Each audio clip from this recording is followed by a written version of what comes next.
This is for time being.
गुरु महेश्वर गुरु साक्षात् परब्रह्म तस्मै श्री गुरुवे नमः। अखण्डमण्डलाकारं व्याप्तं येन चराचरं तत्पदं दर्शितं येन तस्मै श्री गुरुवे नमः। मातृवत् लालयति च पितृवत् मार्गदर्शिता नमो गुरु सत्तायै श्रद्धा प्रज्ञा युताचया।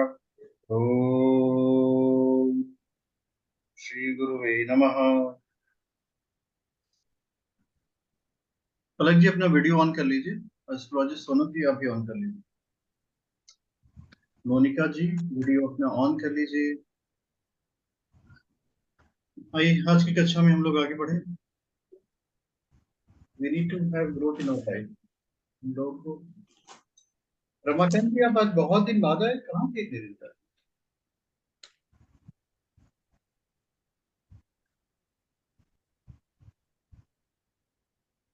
रमाकांत शर्मा जी आप कहाँ से हो?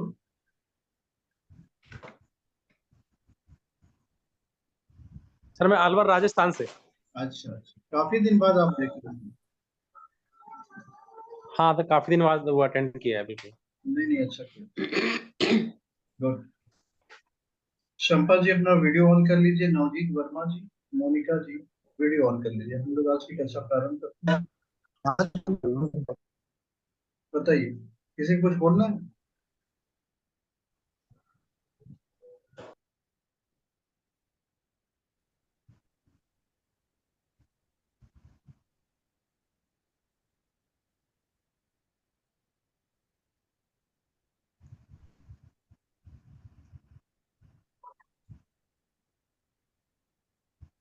कुंडली का एक एस्पेक्ट पढ़ाएंगे आज हम आपको, महादशा के बारे में समझेंगे।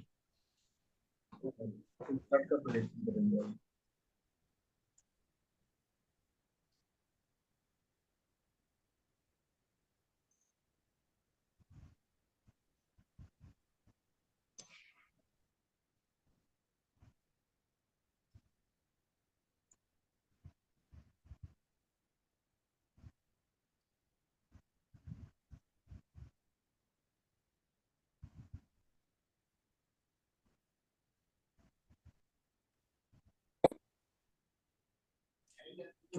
हाँ बोल दो।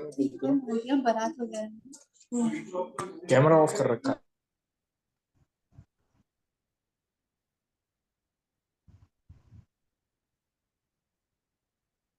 इन्होंने कैमरा का ऑफ कर रखा है।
सर शुरू कीजिए क्लास। बिल्कुल बिल्कुल। एक चार्ट खोल रहे थे, इसलिए थोड़ा समय लग रहा है। खोल लीजिए, शुरू कर रहे हैं।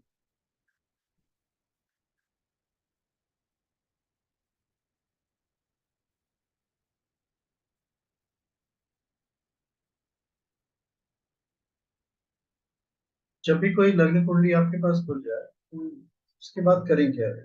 दो चार्ट होते हैं जिनका कंपैरिजन करना चाहिए, एक तीसरा चार्ट होता है। इन तीनों को जब आप देखना जान रहे हैं, जान देंगे तो आपका विश्लेषण सही हो जाएगा। जो हम होरोस्कोप की रीडिंग करते हैं वो भी एक्यूरेट होनी चाहिए। एक्यूरेसी लाना इज अ डिफिकल्ट टास्क, क्योंकि तीनों चार्ट तीन तरह की बातें बताएं।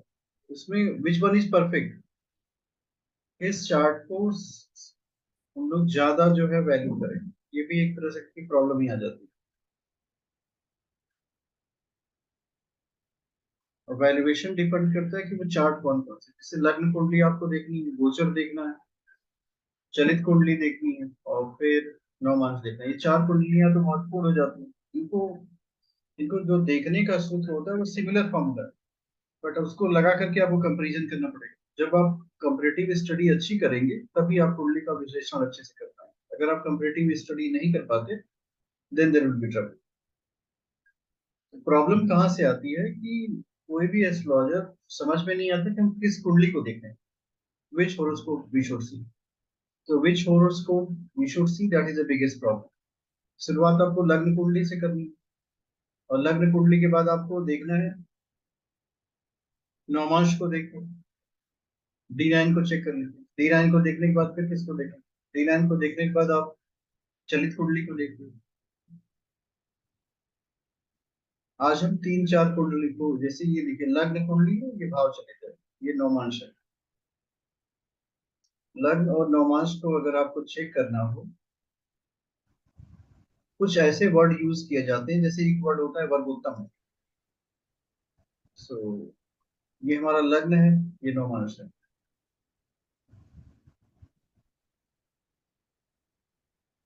जो भी प्लैनेट जिस भी गुण का कारक होता है, अगर वो स्ट्रेंथ में होगा तो वो प्रॉपर्टी आपके अंदर, ये नहीं कह सकते बिना परिश्रम के आएगी, परिश्रम करेंगे तो मिल जाएगी।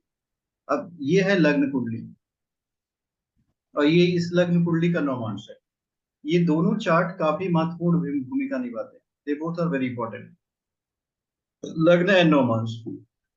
प्रॉब्लम क्या आती है कि नवमांश जो है D9 चार्ट कहलाता है। जो हमारा भाग, ये D9 है, ये नाइन्थ हाउस भाग का हुआ। तो इस पूरी कुंडली का जो लक फैक्टर है, डेस्टिनी, ये वो यहाँ है। डेस्टिनी में कितनी स्ट्रेंथ है वो D9 बताएगा। D9 से एक और कंपैरेटिव स्टडी की जाती है। लग्न के प्लैनेट जो हैं, लग्न कुंडली में जो प्लैनेट वीक हो, अगर वो D9 में स्ट्रांग हो जाते हैं तो वो स्ट्रांग का रिजल्ट देते हैं। ये एक कंपैरेटिव स्टडी है कि आपने लग्न कुंडली देखी और नवमांश को खोल लिया। नवमांश में अगर वही प्लैनेट अच्छी स्थिति में है, नवमांश में डिग्री तो होती नहीं। नवमांश कुंडली में अगर वह प्लैनेट एक अच्छी राशि में, कैसे पता करेंगे उसके पास स्ट्रेंथ है? सेंटर में आ जाए, 1 4 7 10 में आ जाए, केंद्र भाव में आता, स्ट्रेंथ होगी। दूसरी बात, अगर वो अच्छी राशि में है, मित्र की राशि में, स्ट्रेंथ आ जाएगी। तो वो लग्न कुंडली के प्रभाव को निगेट कर देता है। एक और कंपैरेटिव स्टडी होती है इसमें, जिसके लिए वर्ड यूज किया जाता है वर्गोत्तम है। अब ये वर्गोत्तम, जब वही प्लैनेट जिस राशि में लग्न में हो, सेम राशि में नवमांश में हो जाए, इवन सेम भाव हो जाता है, राशि न मिले भाव भी मिल जाए तो भी वर्गोत्तम हो जाता है। वर्गोत्तम का मतलब होता है उस प्लैनेट की स्ट्रेंथ जो है कई टाइम्स, मेनी टाइम्स ज्यादा है, और वो आपको बहुत अच्छा फल देगा। तो लग्न और नवमांश को इस तरह चेक करते हैं। अब दूसरी बात है भाव चलित। भाव चलित का मतलब क्या हुआ? जब भी कोई व्यक्ति प्रेडिक्शन करने चला जाता है, अगर वह केवल लग्न कुंडली को देख के प्रेडिक्शन करेगा तो वो गलत हो जाता है। भाव चलित का तात्पर्य है कि कौन सा ग्रह किस भाव का एग्जैक्टली फल देगा, यही होता है भाव चलित का फल। अब इसमें इन दो कुंडली को मैच कराइए। देखिए बुध जो है लग्न कुंडली में है, यहीं पे, ये भी बुध लग्न कुंडली में है। मून को चेक करिए, चंद्रमा जो है 11वें भाव में है, लेकिन भाव चलित में उसे वो 12वें भाव में चला गया केतु के साथ। मंगल भी 11वें भाव में, भाव चलित में वो 12वें तक चला गया। अब इसका तात्पर्य क्या हुआ, ये दोनों फल जो 12वें का देंगे, 12th हाउस का रिजल्ट देंगे। लग्न कुंडली में कोई भी ग्रह जिस भी भाव में बैठा हो, अगर भाव चलित में वो अपने भाव को परिवर्तित कर लेता है, तो फल वो अब भाव चलित के अकॉर्डिंग ही देगा, लग्न कुंडली के अकॉर्डिंग नहीं देगा। यह बात हमेशा दिमाग में समझ लेनी चाहिए। इसलिए जब भी प्रेडिक्शन लग्न कुंडली लगा के करते हैं, तो हम भाव चलित को साथ में देखने का प्रयास करते हैं, अक्सर हो नहीं पाता।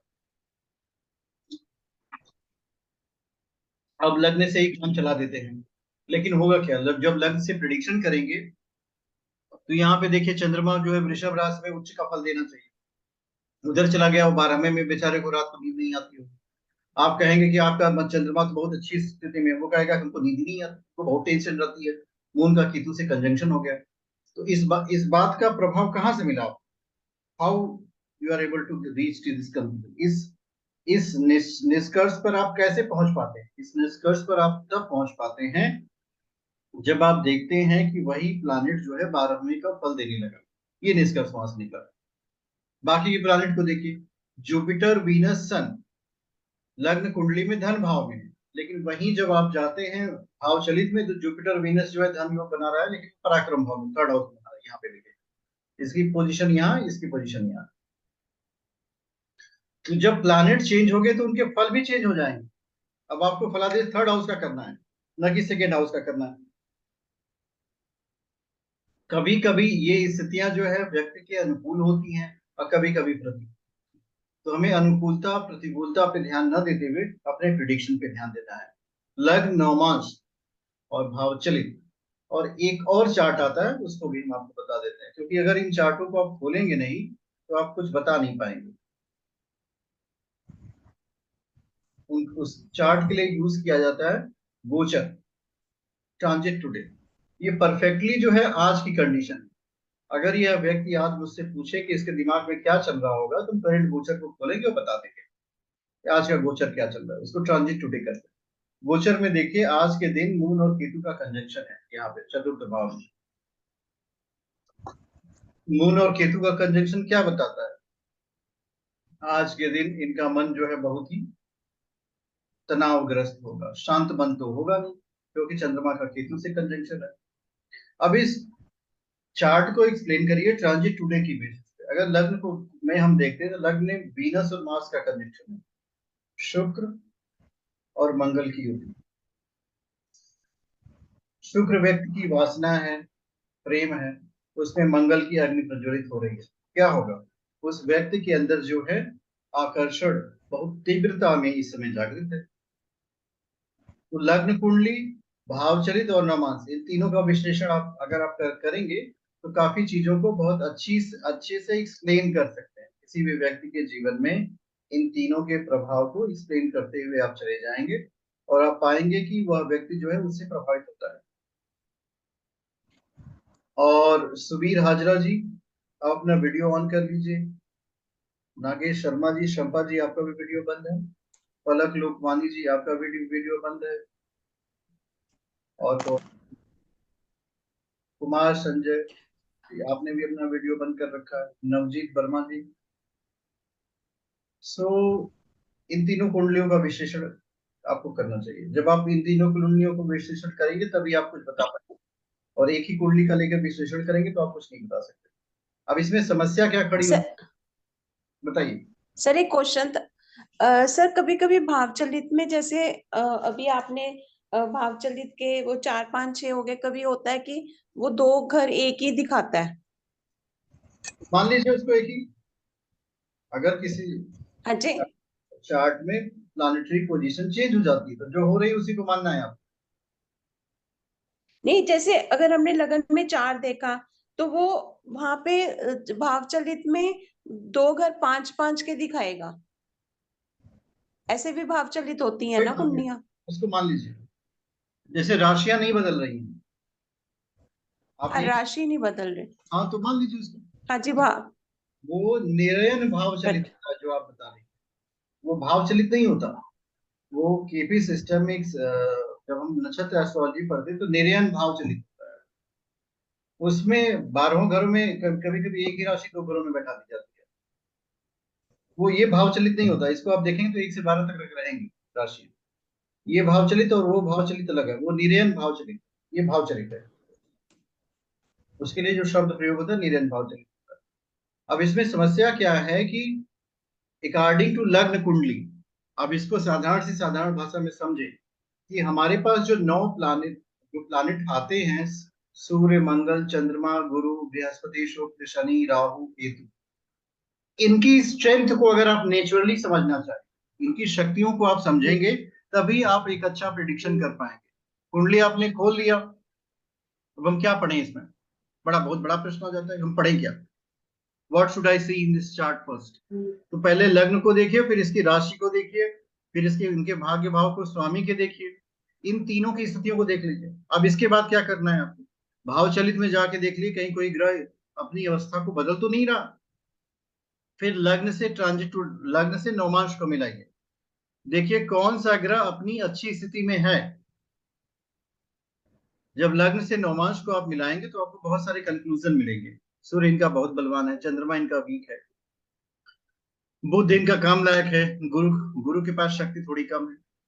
जब हम ऐसा करते हैं तो हमारे पास एक विषय आता है जहां पे मैक्सिमम हमारा फोकस आता है। वो फोकस होता है हम क्या करें। मान लीजिए आपको पता चल गया कि इस कुंडली का सूर्य जो है कमजोर है, यही ना कंक्लूजन में मिलता है आपको, ये वीक है, या फिर आपको मिलेगा मून बहुत स्ट्रांग है। ये प्रश्न है। हाँ, क्या प्रश्न पूछिए? अगर कोई किसी लग्न कुंडली में कोई सूर्य किसी कोई भी ग्रह नीच का हो, नवमांश में उच्च का हो जाए या उल्टा हो जाए इसका, तो नवमांश वाला माना जाएगा। हाँ, नवमांश वाला माना जाएगा। यही तो नवमांश का और खेल। ऐसा भी हो सकता है सर, दोनों में ही नीच में हो, ऐसे में होगा तो क्या होगा? अरे तो मतलब पहले से नीच हो गया। नवम- अच्छा, वो नीच ही उसमें हो जाएगा और बुरा हो जाएगा। अरे वर्गोत्तम हो गया वो। एक फॉर्मूला पढ़ा जाता है वर्गोत्तम, उसको समझिए। अगर उसने भाव अपना नहीं बदला तो वो ग्रह वर्गोत्तम हो जाएगा। अब हम आपको ये पढ़ा रहे हैं कि आखिर हम क्या करें।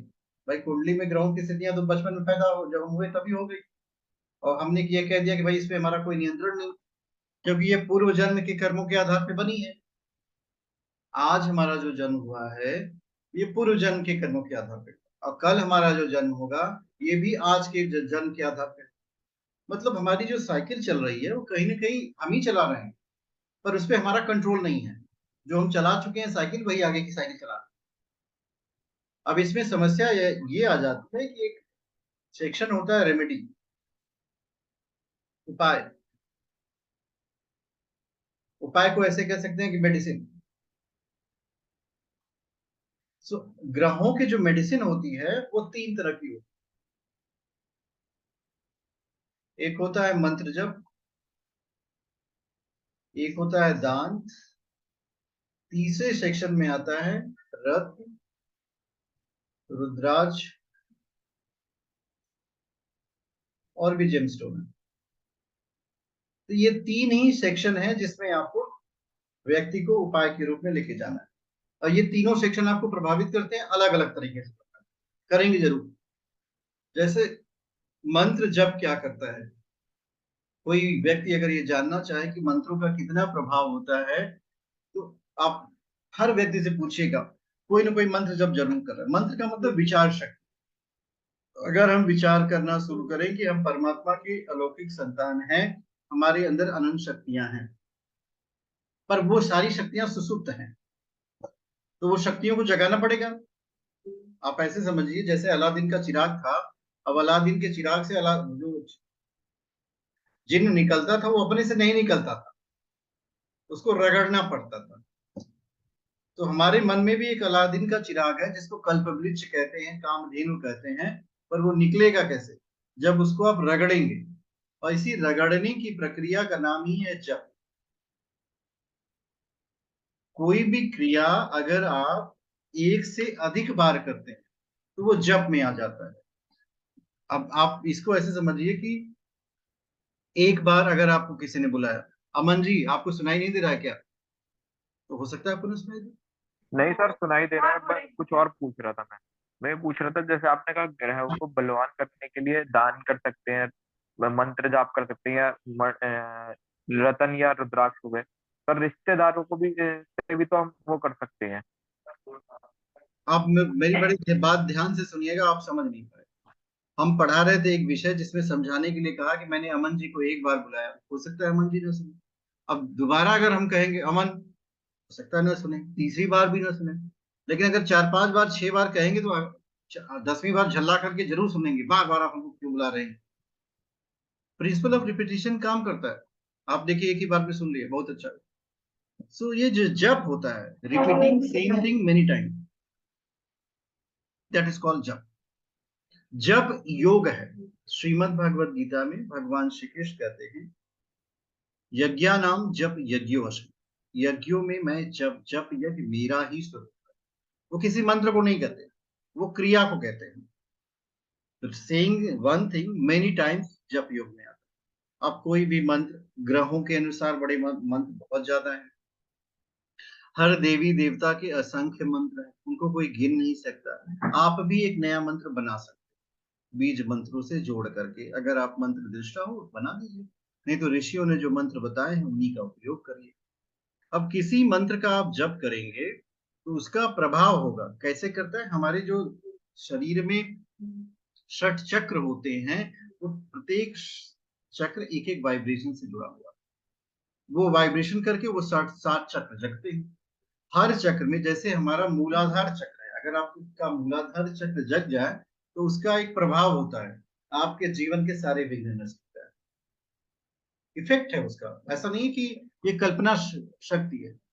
आपके जीवन की जितनी कठिनाइयां होंगी वो सब दूर हो जाएंगे। मूलाधार चक्र जागृति की ये फलश्रुति होती है। दूसरी बात, जो दिव्य वाइब्रेशन होते हैं, कुछ लोग कहते हैं ना मेरा इंट्यूशन काम करता है, मतलब मुझे पूर्वाभास हो जाता है।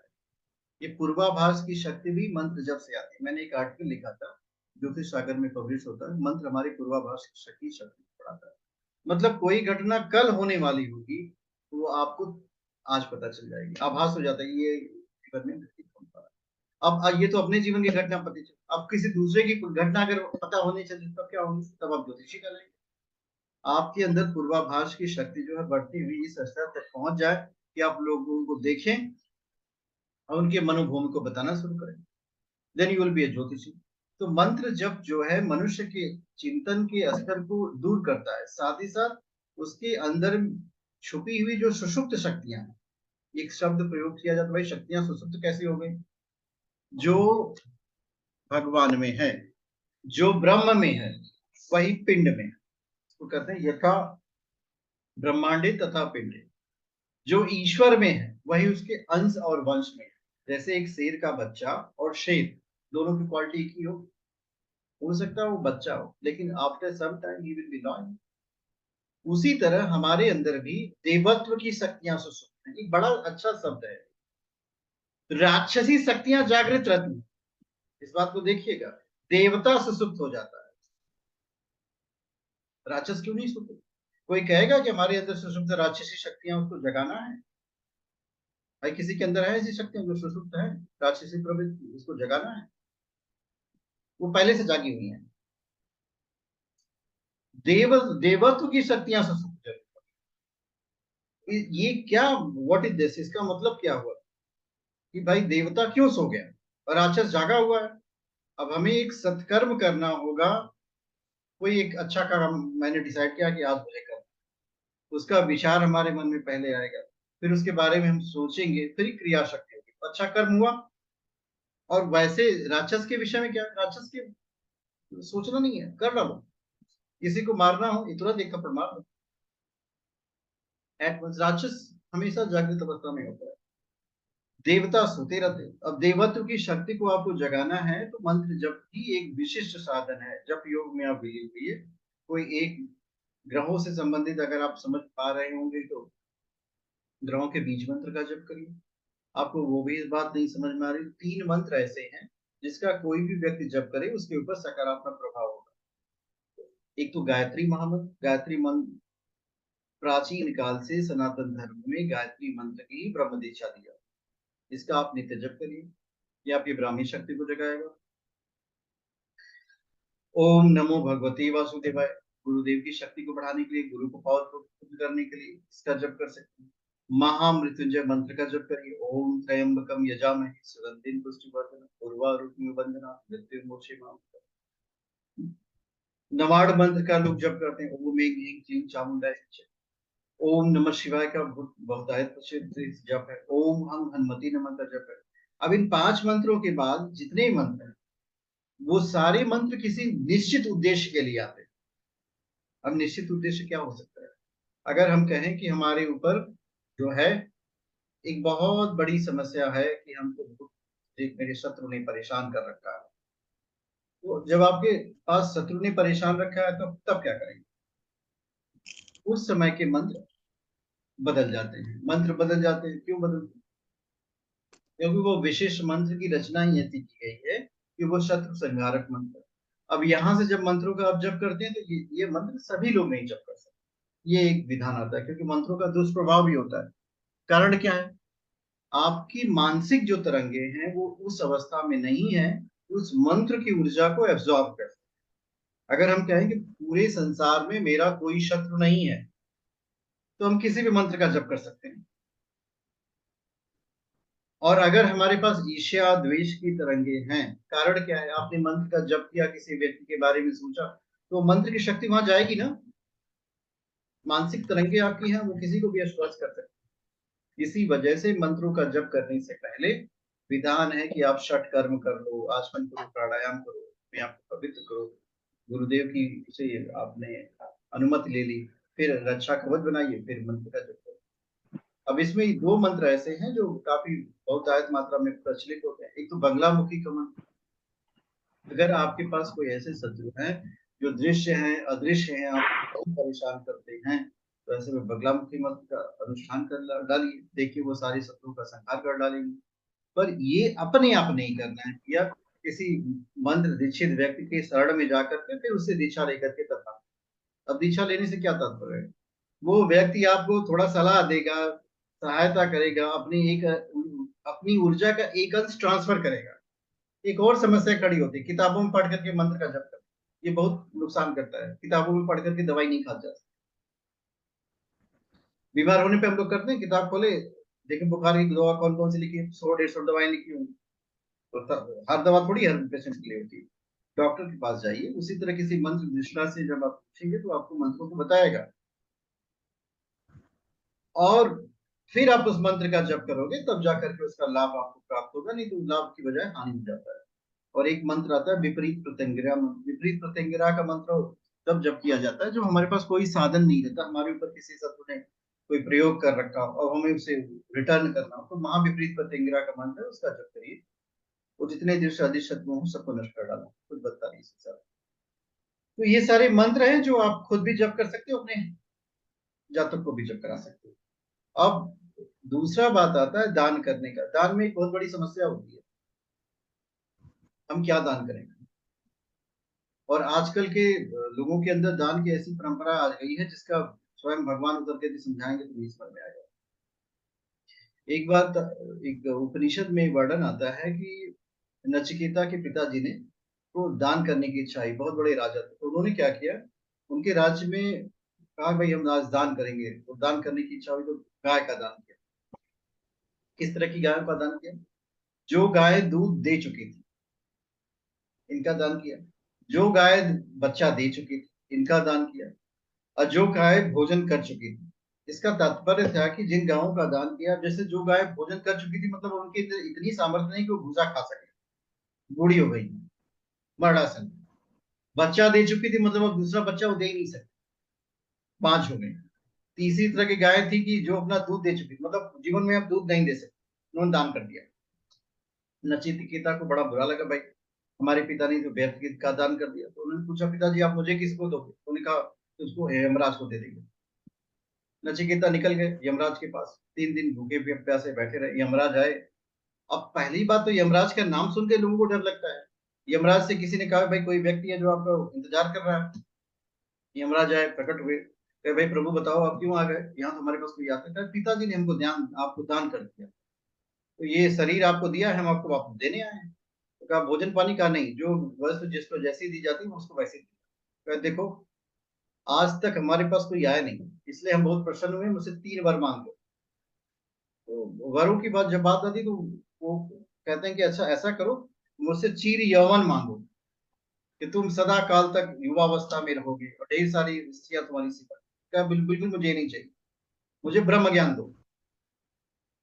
तो ब्रह्म ज्ञान पे टिके रहे। यमराज उनको तरह तरह का प्रलोभन देते रहे। तो जीवन में दान भी वही सफल होता है, इसके बाद की कहानी बहुत लंबी है, जो उपयोगी हो।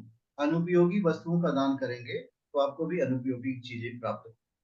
दान वास्तव में अपनी शक्तियों का परमात्मा के प्रति समर्पण होता है, कि संसार में मेरा कुछ भी नहीं है, जो कुछ भी है ईश्वर का है और सारे अवयव भगवान के ही हैं। और हमारे अंदर ये अभिलाषा बिल्कुल ना हो कि हमें ही प्राप्त करना, जो हमारे पास जरूरत से ज्यादा हो हम दूसरों को उपयोगी दें। ये दान है। अब दान जो है धार्मिक कार्य कैसे होगा, क्योंकि ये आपकी आध्यात्मिक शक्तियों को बढ़ाता है, आपके अंदर की तृष्णा को कम करता है, इसलिए ये आध्यात्मिक हो जाता है। अगर हम सोचें कि हमारे पास बहुत कुछ हो, हमारे पड़ोसी के पास कुछ ना, तो ये हमारी तृष्णा ज्यादा हो गई। हमें क्या करना है, अपने एक अंश का नियमित दान करना। एक उपाय है दान के क्षेत्र में कि भी ये मीटिंग 7 मिनट चलेगी, आप लोग जाइएगा मत। 7 मिनट के बाद 5 मिनट का ब्रेक ले लीजिएगा, पानी पी लीजिएगा, फिर हम मीटिंग स्टार्ट करेंगे, फिर ज्वाइन करेंगे। उसमें क्या करना है कि आप एक अंश का दान नियमित रूप से 1 रुपया निकाल करके बॉक्स में डालो डेली। अब एक अंश दान 10 रुपए भी कर सकते, 10 रुपए निकाल कर एक बॉक्स में डालो, महीने में हो गए 300 रुपए, एक साल में 3600 रुपए। इन 300 रुपीज का आप उपयोगी साहित्य खरीद सकते, श्रीमद भगवत गीता खरीद सकते, छोटी छोटी पुस्तकें आती है, ज्ञान क्या है, आत्मा क्या है, जीवात्मा क्या है। अब इनको आप निःशुल्क वितरित करिए। तो आपने क्या किया, परमात्मा रूपी खेत में अपने बीज बो दिए। भाई ज्ञान तो परमात्मा का है, ईश्वर का है। अब आप ज्ञान के सारथी हो गए, ज्ञान के संचर हो गए, उसमें परमात्मा की शक्तियां आपको प्राप्त हो, भगवान की शक्तियां आपको मिलेंगी। जब भगवान की शक्ति आपको मिलेंगी, जीवन में आपका कल्याण ही होगा। कल्याण हर पल होता है। हरिओम प्रभु। सही।